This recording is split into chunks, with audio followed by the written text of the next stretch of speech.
Hi hello నమస్తే welcome to విజయ మా ఊరు ఆడియో బుక్స్ ఛానల్. నేను విజయలక్ష్మిని.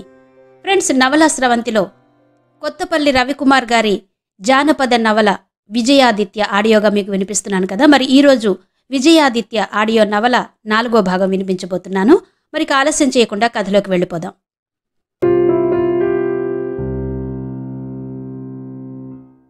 మహారాణి కొంత ధైర్యం తెచ్చుకుని చెప్పడం ఆరంభించింది.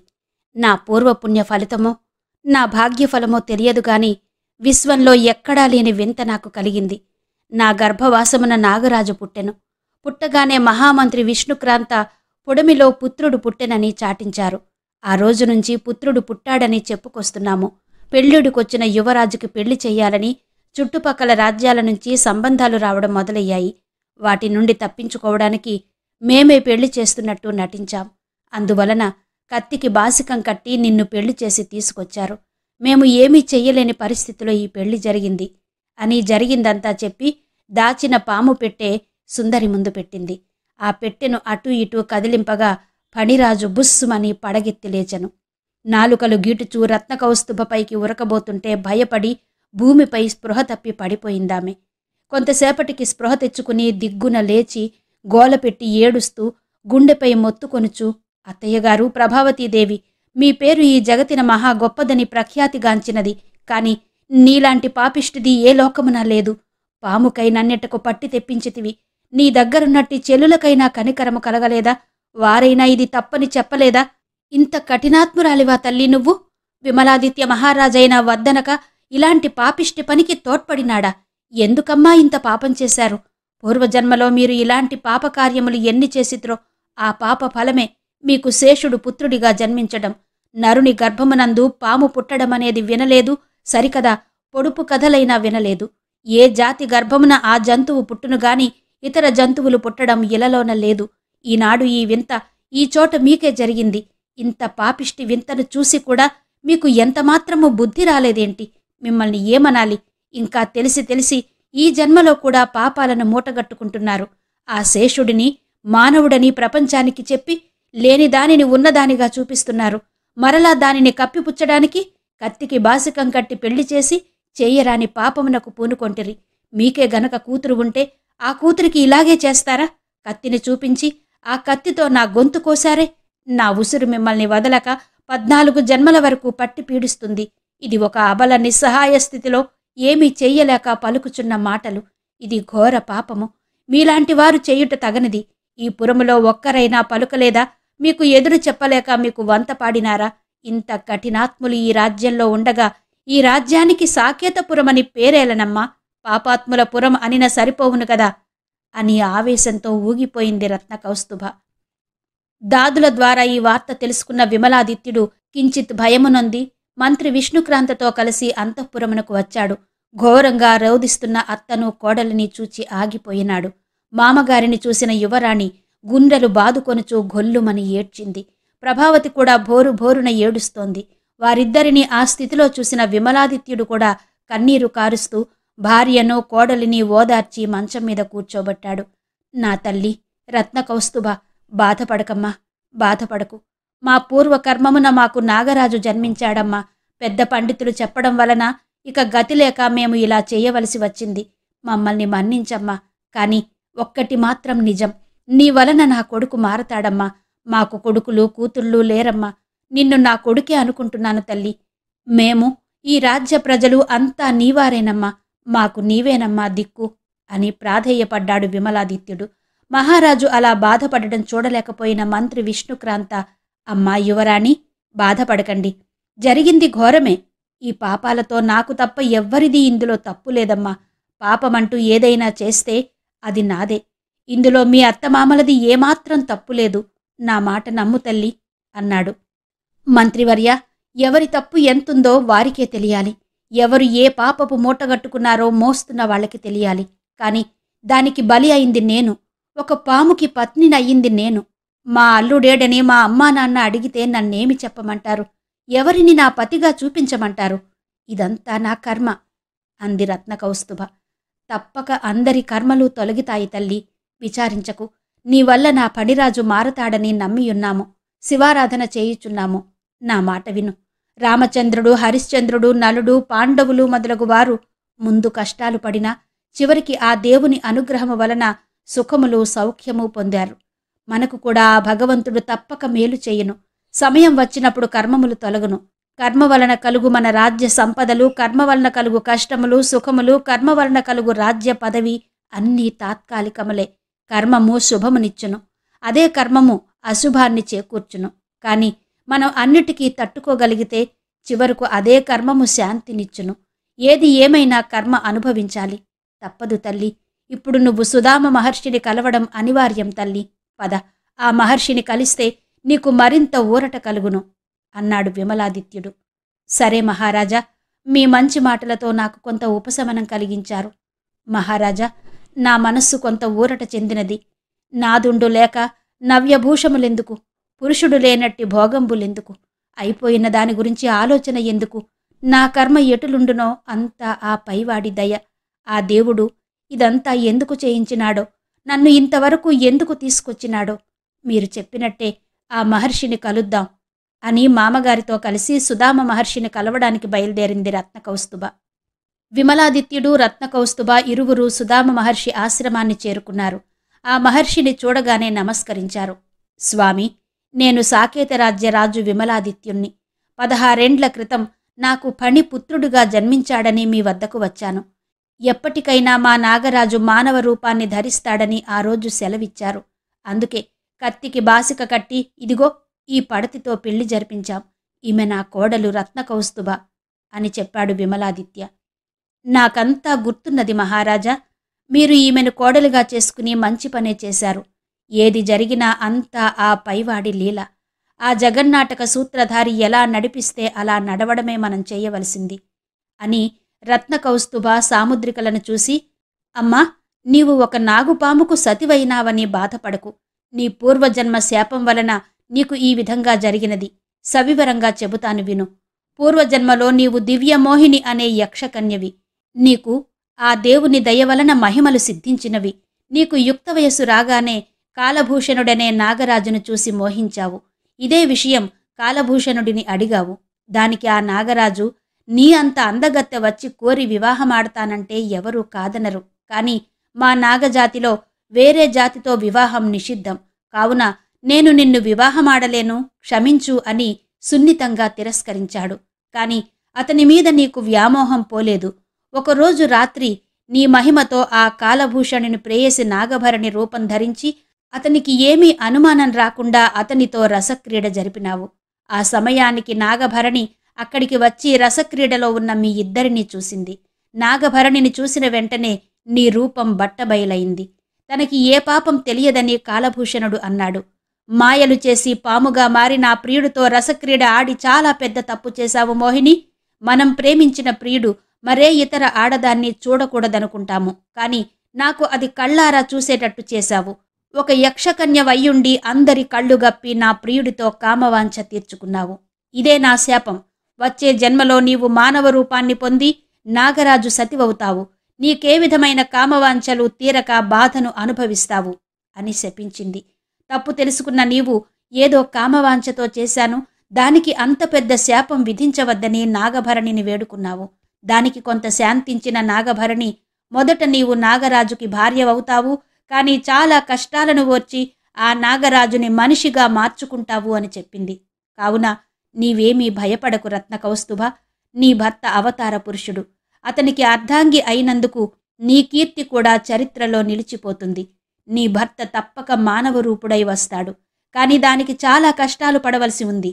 ముందుగా నాగరాజుతో కూడి సకల పుణ్యతీర్థములు తిరిగి పవిత్ర నదులలో స్నానమాచరించి చివరకు హిమాలయాల చివరనున్న నాగాలయాన్ని చేరాలి. ఇదంతా వచ్చే నాగపంచమిలోపు జరగాలి. నాగపంచమి రోజు ఆ నాగాలయంలో దీపం వెలిగించి నిష్టగా ఉపవాసం ఉండాలి. కాని ఈ మధ్యలో ఎన్ని కష్టాలొచ్చినా ఓరిమితో సహించాలి. వాటిని అధిగమించాలి. నీకు ఆ ఓర్పు సహనం ఇవ్వాలని ఆ దేవుడిని వేడుకుంటున్నాను. శుభం భూయాత్ అని ఆశీర్వదించారు సుదామ మహర్షి. మహర్షికి సాష్టాంగ నమస్కారం చేసి కృతజ్ఞతలు తెలిపి ఇంటిముఖం పట్టారు. అంతఃపురానికి చేరిన తర్వాత రత్నకౌస్తుభ మహర్షి చెప్పినట్టు తీర్థయాత్రలకు బయలుదేరింది. స్వర్ణాభరణాలను తీసేసింది. పట్టు వస్త్రాలను విడిచి కాషాయ వస్త్రాలు కట్టింది. ఆమె మెడ నిండా విభూతి రాసుకుని, నుదుట విభూతి రాసుకుని, రుద్రాక్షలు పేరు మెడలో వేసుకుని, చుట్టకుదురు నెత్తిమీద గట్టిగా కట్టుకుని తీర్థయాత్రలకు బయలుదేరింది. ఇదంతా చూసి ఓర్వలేక, నీతో పాటు మేము వస్తామన్నారు మహారాజు, మహారాణి. ఇద్దరినీ వద్దని వారించింది. సుదామ మహర్షిని కలిసిన తర్వాత నాకు కొండంత ఊరట, ధైర్యం వచ్చాయి. ఆయన చెప్పినట్టే నాకు పతి అయినట్టి నాగరాజుతో దివ్య తీర్థాలు తిరిగి వచ్చెదను. పవిత్ర నదులలో స్నానాలు చేయించి పుణ్యక్షేత్రాలు తిరిగి వస్తాను. అటు పిమ్మట నా కర్మ ఎటులుంటే అట్లు జరుగును. నా మనవి ఆలకించి ఆదరమున సెలవిచ్చి పంపండి అని చెప్పింది రత్నకౌస్తుభ. విమలాదిత్యుడు కొంత దుఃఖించి, కోడలా, నీవు వెడతాను అంటే నేను ఏమి చెయ్యుదును? కూతురైనా కొడుకైనా నీవే. నీవు లేక ఇక్కడ మేము మాత్రం సుఖంగా ఎలా ఉండగలం? మమ్ము విడిచి ఒంటరిగా వెళ్ళుట అంత మర్యాద కాదు. పైగా అతి దుర్గమమైన అడవులు, ఎత్తైన కొండలు, లోతైన నదులు. మగ సహాయం లేక ఒక్కదానవు ఎలా వెళ్ళగలవు అన్నాడు విమలాదిత్యుడు. మహారాజా, ఎప్పుడైతే నా విభుడు శేషుడని తెలిసినదో ఆ క్షణమే నా మనసు కరుడుగట్టినది. ఇక ఆడదాన్నంటారా? నా మగడిని దక్కించుకునేంత వరకు రాజవంశంలో పుట్టిన నేను వీరుడిలాగే పోరాడతాను. ఈ అడవులు, కొండలు, లోయలు నా లక్ష్యం ముందు చిన్నవే. మీరేమీ అధైర్యపడకండి. మీ కోడలు అంతటి పిరుకురాలు కాదు. సంతోషంగా నన్ను దీవించి పంపించండి అంటూ వెంటనే లేచి నలుదిశలకు అంజలి ఘటించి అత్తమామలకు నమస్కరించి పెట్టె దగ్గరకు వచ్చి చేతులు జోడించి 3 సార్లు ప్రదక్షిణం చేసి తల వంచి నమస్కరించి పెట్టెను గుండెకద్దుకుని నెత్తిమీద పెట్టుకుని, అత్తమామలారా, మంత్రి పుంగవులారా, తోటి వనితలారా, మీరంతా సెలవివ్వండి అని చీకటిలో బయలుదేరింది రత్నకౌస్తుభ. వెళ్ళిపోతున్న యువరాణిని చూసి వాళ్లంతా కన్నీరు కారుస్తున్నారు. యువరాణి అలా వెడుతుంటే రామలక్ష్మణులతో కలిసి సీతమ్మ వనవాసానికి వెళ్ళినది, భర్తలతో కలిసి ద్రౌపది అజ్ఞాతవాసానికి వెళ్ళింది. కాని ఇలా ఒక ఆడది ఒక్కరితే ఒంటరిగా వెళ్లడం వినలేదు, చూడలేదు అని అనుకుంటూ బాధపడుతూ యువరాణి వెళ్లిన వైపే చూస్తూ ఉండిపోయారు. రత్నకౌస్తుభ తన తీర్థయాత్రను దక్షిణ దిక్కున ఉన్న కన్యాకుమారి నుండి మొదలుపెట్టింది. దక్షిణం నుండి ఉత్తరం వరకు ఉన్న అన్ని జీవనదులలో తను నిష్ఠగా స్నానమాచరించి శేషుడి మీద కూడా ఆ పవిత్రమైన జలాన్ని జల్లింది. జీవనదులను అనుకున్న పుణ్యక్షేత్రాలను దర్శించింది. మనస్ఫూర్తిగా తన నాథుడు మానవ రూపాన్ని పొందాలని ఆ దేవుళ్లను మొక్కుకుంది. ఇక చివరిగా హిమాలయాలను చేరుకుంది. సింధు, బ్రహ్మపుత్ర, గంగా నదులలో స్నానమాచరించింది. సుదామ మహర్షి చెప్పినట్టు అక్కడ ఉన్న నాగదేవత ఆలయాన్ని, మహాశివుని ఆలయాన్ని దర్శిద్దామని అక్కడకు చేరింది. పరమశివుని దర్శించుకుని ఆలయం వెలుపలికి రాగానే ఒక అఘోరా ఎదురుపడెను. ఒళ్లంతా విభూతితో, కపాలమాలతో ఉన్నాడు. రత్నకౌస్తుభను చూడగానే, ఇతడు తప్పక మానవ రూపాన్ని పొంది రాజవుతాడు. మీరు దంపతులుగా సుఖముగా వర్ధిల్లుతారు. పుత్రులు, పౌత్రులను పొంది ధనధాన్యములతో ధరణివాసం చేసి అరుంధతి వలె 5వతనము కలిగి పతివ్రతా ధర్మంతో నీవు సుఖింతువు. ఆ పరమశివుని దీవెనలు నీకు తప్పక ఉండును. దివ్య తీర్థంబులెల్ల తిరిగితివి. పడమటకు తిన్నగా నువ్వు నడువుము. దారిలో కనిపించిన ఆలయాలు దర్శించి పడమట బుధిధరుని బ్రహ్మగుండము కలదు. ఈ శేషుడితో కలిపి ఆ బ్రహ్మగుండము చుట్టూ భక్తితో ప్రదక్షిణలు చెయ్యుము. ఓ ఇంతి, ఈ పాము నరనాథుడవును. నీ పతితో కూడి నీ నగరానికి శీఘ్రముగా వెడలెదవు అని పలికెను. ఆ మాటలు విన్న రత్నకౌస్తుభ అమాంతం అతని కాళ్ల మీద పడి నమస్కారాలు చేసింది. పైకి లేచి కళ్ళు తెరిచి చూసేటప్పటికీ అతడు లేడు. చుట్టూ చూసింది. ఎక్కడా అతని జాడ కనబడలేదు. మరల ఒక్కసారి మనస్ఫూర్తిగా శూన్యంలోనే నమస్కరించి పాము పెట్టెనెత్తుకుని సుందరి కడువేగముగా నడిచెను. అప్పటికే అన్ని చోట్ల తిరిగి తిరిగి అలసిపోయింది. ఆ గుళ్ల పక్కనే ఉన్న చిన్న ఆశ్రమంలోనికి వెళ్ళింది. బాగా ఆకలి వేస్తోంది. ఆ ఆశ్రమంలో పంచిన పళ్లను తను తిన్నది. శేషుడి పెట్టె తెరిచి చూసింది. చుట్టగా చుట్టుకుని పడుకుని ఉన్నాడు. పాపం, శేషుడికి కూడా ఆకలి వేస్తుందేమోనని పాలు సంపాదించడానికి వెళ్ళింది. ఆశ్రమం వారిచ్చిన పాలను తీసుకుని శేషుడి వద్దకు పరిగెట్టుకుని వచ్చింది. వచ్చి పెట్టెకేసి చూసింది. అందులో శేషుడు లేడు. ఒక్కసారిగా ఆవేదనకు గురైంది. చుట్టుపక్కల వెతికింది.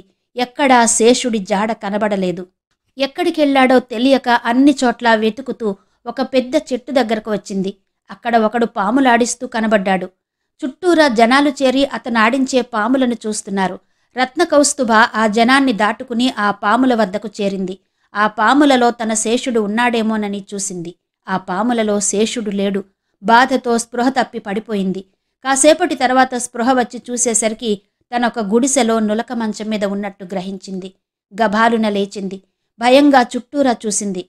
ఏటట్టా సోతనవు? ఈ గుడిసె నాదే, ఏం భయం పెట్టుకోక నిశ్చింతగా ఉండు అని ఒక పెద్దావిడ కనిపించింది. ఎవరు నువ్వు? నేనెక్కడ ఉన్నాను? నా శేషుడేడి అని కంగారు పడుతూ అడిగింది రత్న కౌస్తుభ. కంగారు పడకన్నానా? నా పేరు ముత్యాలు, నా పెనిమిటి పేరు నూకాలు. ఆడు పాములాడిస్తా ఉంటాడు. ఇందాక ఆడు పాములాడించే చోట నువ్వు స్పృహ తప్పి పడిపోయినావని ఈడకు తీసుకొచ్చి మందేసినాడు. అందుకే ఇప్పుడు నీకు వెంటనే మెలకు వచ్చినది అని చెప్పింది ముత్యాలు. ఇంతలో నూకాలు కూడా వచ్చాడు. ఇప్పుడు ఎట్టున్నది బుల్లెమ్మ? సానా రోజుల నుంచి సరిగ్గా తిన్నట్టు లేవు, కొంచెం ఎంగిలిపడు అని. ఏటే ముత్తాలు అట్ట సొత్తావు? బుల్లెమ్మకు కూసింత కూడెట్టు అని అన్నాడు నూకాలు. నా శేషుడు దొరికే వరకు నేనేమీ తినను, నాకేమీ వద్దు అంది రత్న కౌస్తుభ. మరదే బుల్లెమ్మ, అట్ట అనమాకు, ముందు ఆ అన్నం తిను. అసలు ఈ శేషుడెవరు అని అడిగింది ముత్యాలు. ముత్యాలు నూకాలు కల్మషం లేని వాళ్ళని గ్రహించిన రత్న కౌస్తుభ వారికి జరిగిందంతా చెప్పింది. ఆమె చెప్పింది విని, ఎంత కట్టమొచ్చినాదమ్మా నీకు, శాన వింతగా కూడా ఉన్నది. అయినా నువ్వేమి భయపడు మోకమ్మా. మా నూకాలు ఎక్కడున్న పామునైనా లటుక్కును పట్టుకుని వచ్చేస్తాడు. ఆ పాము పాతాళ లోకంలో ఉన్నా సరే వెంటాడి మరీ తీసుకొచ్చేస్తాడు. నువ్వు బెంగ పెట్టుకోకుండా గమ్మునుండమ్మా అని. ఇంకా అట్ట సూత్తవేటి, వెళ్ళి ఆ బుల్లెమ్మ గారి శేషుణ్ణి ఎత్తుకట్టుకురా అని మొగుడికి ఆజ్ఞ వేసింది ముత్యాలు. ఇదిగో ఇప్పుడే బయలుదేరతన్నా, నాకు మాత్రం తెలదేటి. బుల్లెమ్మ గోరు, మీరు కంగారు పడకండి, నేను ఇట్ట వెళ్ళి అట్ట అట్టుకొచ్చేతను అని బయలుదేరాడు నూకాలు. తన శేషుడు త్వరగా రావాలని ఆ దేవుళ్ళందరికీ మొక్కుతూ కూర్చుంది రత్న కౌస్తుభ. శేషుడు పాతాళలోకాన్ని వెతుక్కుంటూ వెళ్ళిపోయాడు. పాతాళలోక ముఖద్వారం వద్ద నాగబాంధవి అనే నాగు కాపలాగా ఉంది. శేషుడిని చూసి భయంకరంగా బుసలు కొట్టింది. అంతే ధీటుగా శేషుడు కూడా నాగబాంధవుని నిలవరిస్తున్నాడు. ఇద్దరి మధ్య భీకర పోరు జరిగింది. ఆఖరికి శేషుడి ప్రతిఘటనకు అల్లల్లాడిపోయింది నాగబాంధవి. ఎన్నడూ తిరుగులేని తన నాగశక్తిని మొట్టమొదటిసారి ఓడించిన శేషుడు కారణజన్ముడని గ్రహించింది. సాక్షాత్తు ఆ ఆదిశేషుడే ఈ శేషుడని గ్రహించి అతని ముందు మోకరిల్లి శరణు కోరింది. శేషుడిని సాదరంగా పాతాళలోకానికి సాదర స్వాగతం పలికింది. సంతోషించిన శేషుడు నాగబాంధవుని క్షమించి పాతాళలోకంలోకి ప్రవేశించాడు. ఎవరికీ కనబడకుండా లోపలికి వెళ్ళాడు. బంగారు కాంతులతో వెలిగిపోతున్న ఒక అందమైన అంతఃపురంలోకి అడుగుపెట్టాడు. ఆ అంతఃపురంలో ఒక గదిలోకి వెళ్ళాడు. ఆ గదిలో పెద్ద మంచంపై నిద్రపోతున్న ఒక నాగకన్యను చూశాడు. ఆ మంచం వద్దకు వెళ్ళాడు. అతడి నడక అలికిడికి గబాలున లేచింది. ఆ నాగకన్య ఎదురుగా శేషుడు కనబడ్డాడు. ఆమె గట్టిగా అరవబోయింది. వెంటనే తన చేతితో ఆమె నోటిని మూశాడు. ఆమె ఎంత విదిలించుకుందామన్నా వదల్లేదు. అలాగే గట్టిగా పట్టుకుని మంచం మీద కూర్చోబెట్టాడు. శేషుడు ఒక చెయ్యి ఆమె నడుం చుట్టూ వేసి మరొక చెయ్యి ఆమె నోటిపై ఉంచాడు. అతని స్పర్శకు ఒక రకమైన మధురానుభూతికి లోనయింది ఆ నాగకన్య. నోటిమీద చెయ్యి తీయమని సైగ చేసింది. గట్టిగా అరవను అంటే చెయ్యి తీస్తానన్నాడు శేషుడు. ఆమె సరేనని తల ఊపింది. ఆమె నోటిపై నుండి మెల్లగా తన చేతిని తీశాడు. అతని సమ్మోహనమైన రూపాన్ని చూసి మైమరచిపోయింది ఆ నాగకన్య. ఇంతకాలం తన నాగలోకంలో ఎన్నడూ చూడని అందమైన రూపంతో ఉన్న శేషుణ్ణి చూసింది. మొదటి చూపులోనే శేషుడి ప్రేమలో పడిపోయింది. అతన్నే అలా తన్మయంగా చూస్తూ ఉండిపోయింది. అలా చూస్తున్న నాగకన్యను తన చేతితో కదిపి ఈ లోకంలోకి తీసుకొచ్చాడు శేషుడు. ఎవరు మీరు? ఇక్కడికెలా వచ్చారు అని మెల్లగా అడిగింది ఆ నాగకన్య. తన గురించి మొత్తం చెప్పాడు. నీ పేరేమిటి అని అడిగాడు శేషుడు. నా పేరు వాసుకి. నేను ఈ నాగలోక యువరాణిని. మా తండ్రిగారి పేరు నాగదత్తుడు, మా తల్లిగారి పేరు నాగసురస. మీరిక్కడికి ఇలా వచ్చారని తెలిస్తే మా తండ్రిగారు ఆగ్రహిస్తారు అని చెప్పింది. అంటే మీ తండ్రిగారు ఆగ్రహిస్తారని భయపడుతున్నారే కాని మీకు నేనిలా రావడం సమ్మతమేనా అని అడిగాడు శేషుడు. శేషుడి స్పర్శతో అప్పటికే తన్మయత్వం పొందిన వాసుకి శేషుడు ఇలా అడిగేటప్పటికీ ఇక ఆగలేకపోయింది. వెంటనే శేషుడి కౌగిలిలో ఒదిగిపోయింది. శేషుడు వాసుకి ఒకరినొకరు అర్పించుకుని రసక్రీడ ఆడారు. అలసిపోయి సేద తీరుతున్నారు. ఇంతలో నాగదత్తుడు వచ్చాడు. వీరిద్దరినీ అలా చూసి ఆగ్రహించాడు. ఓరి, ఎవడు నీవు? ఎంత ధైర్యం ఉంటే యువరాణి అంతఃపురంలోనికి అడుగు పెడతావు? ఇతన్ని బంధించండి అని సైనిక సర్పాలను ఆదేశించాడు. ఆ సర్పాలు చాలా దృఢంగా భయంకరంగా ఉన్నాయి. అత్యంత విషపూరితమై బుసలు కొడుతున్నాయి. అన్నీ ఒక్కసారిగా శేషుణ్ణి నలువైపుల నుండి చుట్టుముట్టాయి. ఆ సర్పాలకు శేషుడికి మధ్య బీభత్సమైన యుద్ధం జరిగింది. మొదట ఆ సర్పాలను నిలువరించడం శేషుడికి కష్టమైంది. కాని తన యుక్తితో వాటి ధాటిని నిలువరించాడు. చివరకు వాటన్నిటినీ తన శక్తితో ఓడించి మోకరిల్లేటట్టు చేశాడు. అతని పిడిగుద్దులకు ఓర్వలేక సర్పాలన్నీ శేషుడిని శరణు కోరాయి. వీటిని మన్నించి వదిలిపెట్టాడు శేషుడు. ఇదంతా ప్రత్యక్షంగా చూసిన నాగదత్తుడు నిశ్చేష్టుడై చూస్తుండిపోయాడు. నాగదత్తుడి వద్దకు వెళ్ళింది వాసుకి. పితామహ, ఈ శేషుడు అసమాన సామాన్యుడు. అతణ్ణి నేను మనసా వాచా వరించాను. నా సర్వస్వం అర్పించాను. శేషుణ్ణే నా పతిగా స్వీకరించడానికి వరమివ్వండి అని నాగభూషణుడి కాళ్ల దగ్గర మోకరిల్లింది వాసుకి. నాగదత్తుడు ఒక్కసారి తన గతాన్ని తలుచుకున్నాడు. ఇంతవరకు కొత్తపల్లి రవికుమార్ గారి విజయాదిత్య జానపద నవల ఆడియో 4వ భాగం విన్నారు కదా. మిగిలిన కథ తరువాతి భాగాల్లో వినిపిస్తాను. అంతవరకు సెలవా మరి. నమస్తే.